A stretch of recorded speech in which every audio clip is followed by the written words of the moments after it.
Saudações, alunos! Voltamos para mais uma aula da segunda série do ensino médio, mais uma aula de história, mais uma aula gostosa para a gente rever, retomar nossos conteúdos, aprimorar aí o nosso conhecimento. E vamos lembrar o que a gente falava nas aulas passadas? A gente falou aí sobre a organização política e de partidos políticos que houveram no Brasil durante o reinado de Dom Pedro II, chamado de Segundo Reinado. Também falamos aí da modernização da economia brasileira através do café, que vai fazer uma grande expansão na agricultura, até com construção de estradas de ferro no território brasileiro. E também falamos das consequências da Guerra do Paraguai para o Brasil e para o fortalecimento do Exército Brasileiro, como uma grande instituição política a partir dessa data. Qual que é o objetivo da aula de hoje? Retomar o contexto em que ocorreu o movimento abolicionista no Brasil. Identificar também as consequências da abolição para a vida dos ex-escravos, aqueles que agora serão libertados do cativeiro. E identificar os principais motivos que vão levar ao crescimento do movimento republicano no território brasileiro. Vamos para a nossa problematização? Todos vocês já conhecem a nossa maravilhosa bandeira brasileira, com o seu lema Ordem e Progresso. Ela foi estabelecida em 1889. E essa bandeira republicana é um símbolo de unidade nacional. Ela representa todos nós, brasileiros, perante a nação. Mas por que a data da proclamação da República permanece como uma data, todo ano, o aniversário da proclamação, só de desfiles militares e nem tanto de desfiles civis? Não é uma festa propriamente popular, mas parece uma festa mais exclusiva do Exército. Por que eles tomaram essa festa como uma data para eles? Bom, para começar, antes de discutirmos a bandeira do Brasil, vamos discutir o movimento abolicionista. Vamos lembrar que durante o Segundo Reinado desenvolveu-se através de vários intelectuais, ativistas, tanto negros quanto brancos, tanto escravos quanto libertos, um movimento abolicionista, com várias campanhas em que se defendia o fim dessa forma de trabalho, o encerramento desse tipo de trabalho obrigatório. Esse movimento também era reforçado por pressões econômicas da Inglaterra. Lembra que eles começaram a bombardear navios negreiros, começaram a pressionar para acabar com esse tipo de tráfico. E também, o que a Inglaterra pretendia com isso? Era aumentar o mercado consumidor brasileiro. Um escravo não ganha salário, então o escravo não consome. Do ponto de vista aí de mercado, não é muito interessante você ter pessoas que não consumam.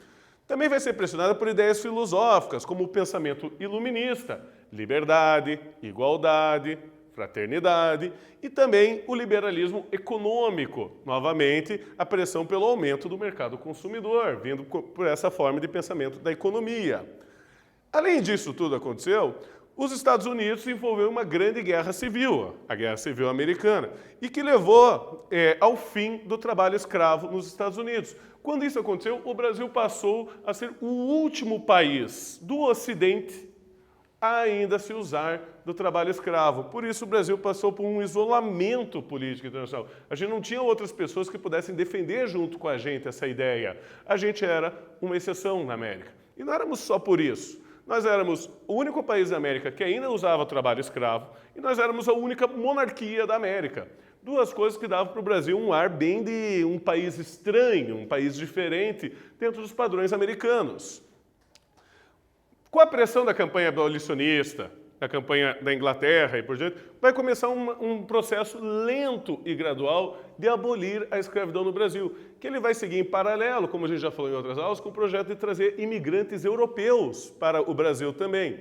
A primeira das grandes leis que foi feita, que encaminhavam o Brasil para uma abolição, foi a Lei do Ventre Livre, em 1871, feita por Visconde do Rio Branco, que estabelecia que qualquer filho de escravo, a partir daquela data, ele seria libertado. Mas, para ser libertado, ele deveria receber ou uma indenização de 600 mil réis do governo, ou então ele deveria ainda trabalhar para esse dono até os 21 anos de idade. O que na prática não libertou nenhum escravo, até porque outras leis foram promulgadas antes que eles conseguissem fechar essa idade de 21 anos de idade. Então, vem uma nova lei, que é a Lei do Sexagenário, que ela é promulgada em 1885 e que ela dava liberdade para todos os escravos que tivessem fechado 60 anos. Mas um detalhe, eles ainda iam ter que trabalhar 3 anos a título de indenização do seu fazendeiro, o que era quase que uma piada, porque era muito raro um escravo, ao longo de todo o seu trabalho forçado, seu trabalho cansativo, chegar a essa idade. Então, na prática, essa lei também não libertou quase ninguém. E ela ainda trazia uma multa muito grande para quem ajudasse um escravo que fugisse de seu dono. Então, essa lei aí também não foi uma lei muito significativa para o projeto abolicionista, que só vai concluir com a Lei Áurea. Essa lei foi aprovada em 8 de maio de 1888, mas promulgada apenas no dia 13 de maio, e que é uma data que é celebrada até hoje. Ela declarava extinta a escravidão em todo o território brasileiro, sem pagar nenhuma indenização aos fazendeiros e nem aos escravos. Muitos fazendeiros depois vão tentar entrar com processos pedindo indenização. Alguns vão até conseguir. Mas, a princípio, nessa lei, ela dizia que ninguém ganhava indenização. Nem o fazendeiro, por ter perdido sua propriedade de escravo, e nem o escravo por todo o trabalho que ele deu de graça para o seu patrão e não recebeu por isso. Essa lei, então, que encerra o trabalho escravo no Brasil. E como ficou a condição dos recém-libertados, aqueles que agora não eram mais escravos? Bom, em muitas áreas rurais, parte dos libertos permaneceram nas fazendas ainda. Negociaram com seus antigos donos recebendo algum salário, alguma parceria no trabalho do campo, ou até o direito de ter sua própria roça para que eles produzissem, para sua sobrevivência. Isso aconteceu em muitos territórios aí ao longo do Brasil. Outra parte saiu do campo e foi para a cidade, onde procurava daí emprego e uma melhor condição de vida. Porém, era muito difícil conseguir um emprego estável nessas cidades e eles acabavam competindo com a mão de obra dos imigrantes europeus que vieram para cá, o que dificultava bastante a vida dessa população. No Brasil vai ser desenvolvido a sua própria prática daí de racismo, um racismo disfarçado, silencioso, implícito. Não vai ser um racismo com leis que realmente separavam, proibiam, mas você vai ver que a sociedade ela vai se separando, que ela vai excluindo essa população. Apesar disso, então, esses escravos passaram a então criar sociedades de autoajuda, clubes esportivos em que eles procuravam se ajudar, ou clubes sociais, que eles procuravam ajudar um ao outro e poder garantir aí suas festas, sua cultura e sua ajuda entre eles. O que leva a gente aí para a nossa primeira atividade da aula de hoje, em que eu peço para vocês lerem o seguinte trecho. Nessa época, não era incomum assistir a procissões, participar de rituais, cerimônias emocionais nos teatros das cortes ou de manifestações pelo fim da escravidão, que perdia em eficácia e aceitação. A escravidão, então, ela estava perdendo. Por mais que o governo tentasse recorrer a táticas reformistas, como a lei do sexagenário, o resultado começava a ser oposto. E os ataques vinham de todos os lados. Isso sem falar das rebeliões escravas que estouravam nos 4 cantos do país. E daí, após esse texto, eu pergunto para vocês, a respeito desse trecho, ele evidencia a grande pressão social que a monarquia enfrentou na década de 1880 pelo fim da escravidão e ressalta que a luta dos escravos também teve peso importante nisso? B. Sugere que as propostas reformistas da monarquia conseguiram enfraquecer o movimento abolicionista? Ou letra C. Ressalta que, embora as revoltas dos escravos fossem frequentes, a população seguia apoiando em massa a manutenção da escravidão. Vocês vão ter aí um tempinho para pensarem, marcar a alternativa correta e eu já retorno com vocês.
Então, meus alunos, respondida a atividade, vale sempre a pena lembrar vocês de nunca deixar de acessar o Google Class de vocês, responder a atividade obrigatória que está ali para garantir a presença da aula de vocês e, é claro, sempre entrar em contato com o professor de vocês para tirar qualquer dúvida ou se aprofundar em qualquer curiosidade que vocês venham ter nessa aula de História. E qual que é a nossa alternativa correta aqui? É a letra A. Esse trecho que a gente leu, ele mostra a grande pressão social que a monarquia enfrentou na década de 1880 pelo fim da escravidão. E ressalto que não foi só uma coisa da campanha dos abolicionistas, mas sim a própria luta dos escravos em suas revoltas também teve muito peso para o desenvolvimento do processo de abolição.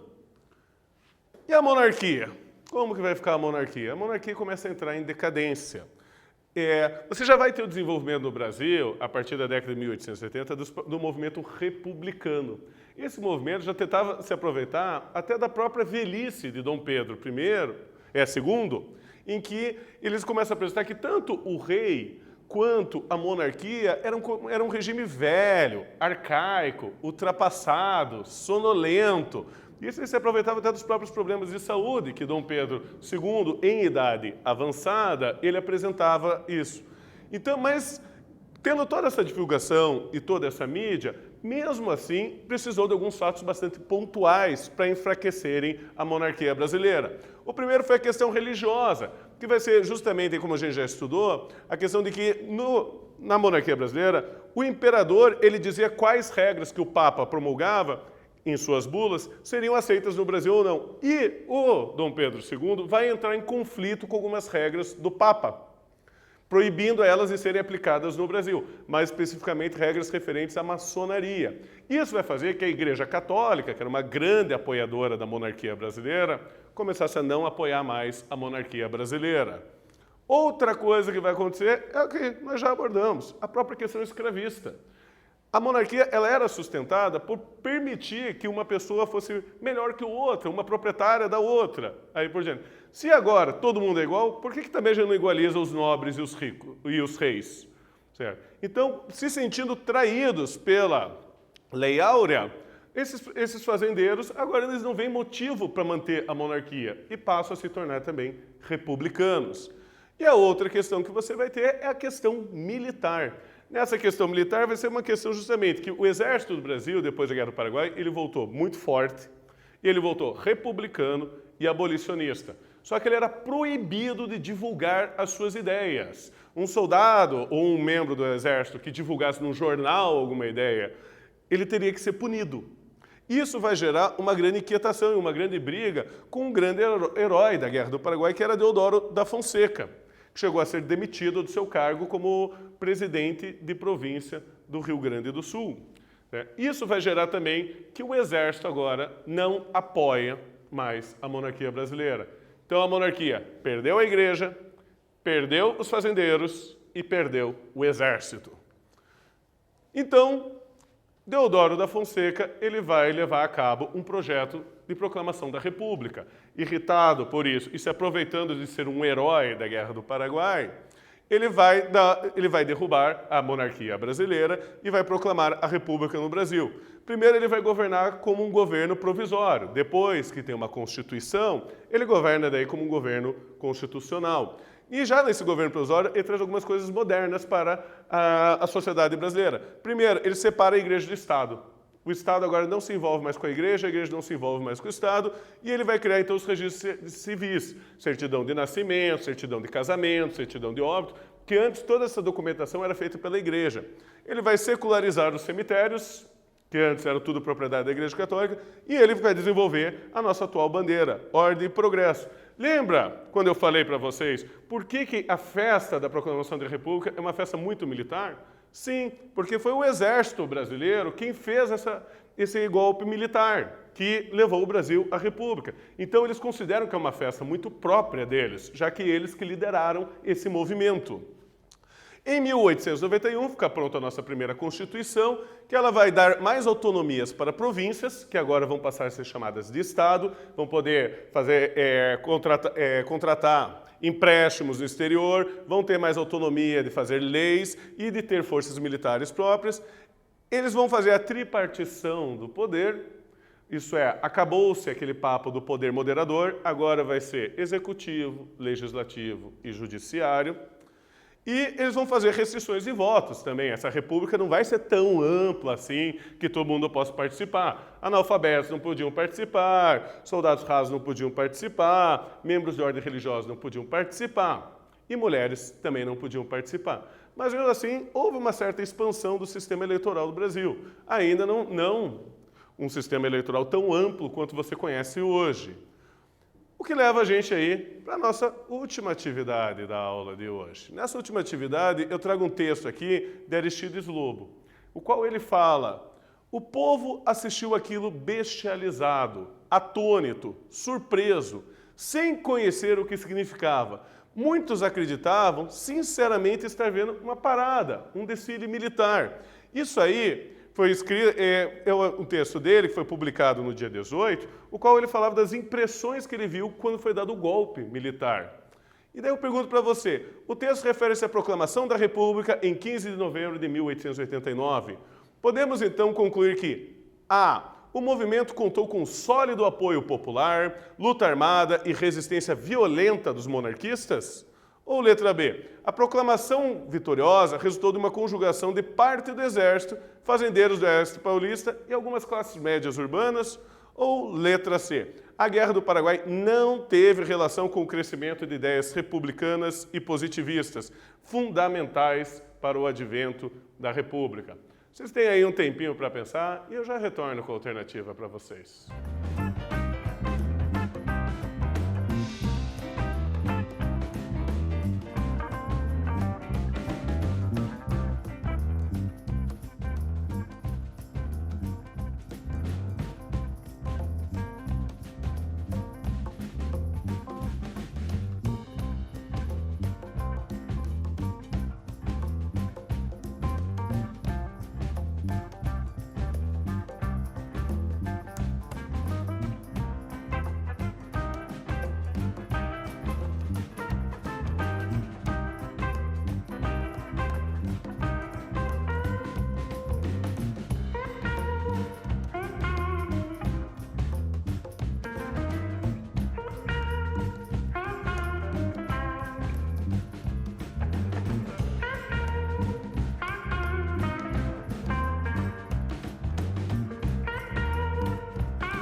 Então, meus alunos, responderam?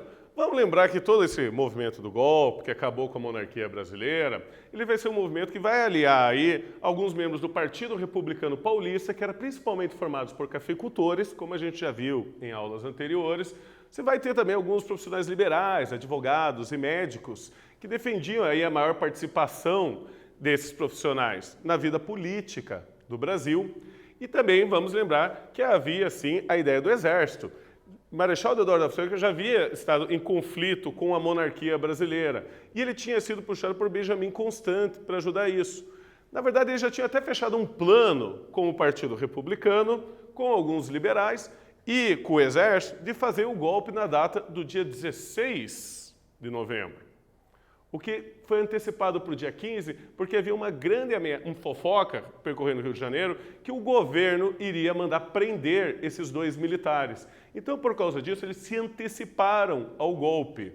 E a nossa resposta então, correta é a letra B. A proclamação vitoriosa resultou da conjugação de parte do Exército, fazendeiros do Oeste Paulista, lembra, Partido Republicano Paulista, e algumas membros da classe média urbana. Muitos deles participavam do próprio Partido Republicano Paulista. Então, vai ser desse contexto que vai ser desenvolvido o golpe que vai dar desfecho à monarquia brasileira. E o que aconteceu com Dom Pedro II quando esse golpe foi concretizado? Ele aceitou o golpe. Ele saiu do exílio, foi para Portugal e depois morou por muito tempo em Paris. Lá em Paris, ele teve uma vida muito rica, participando de sociedades científicas, de grupos de leitura, e lá em Paris, inclusive, para provocação dos republicanos aqui no Brasil, quando Dom Pedro II faleceu, ele teve enterros com honras de chefe de Estado, sendo amplamente visto por todas as ruas parisienses que admiravam muito a personalidade dele. Mas ele, em nenhum momento, ele resistiu à proclamação da República Brasileira. Ele sabia que a monarquia era só um pedaço do caminho do Brasil.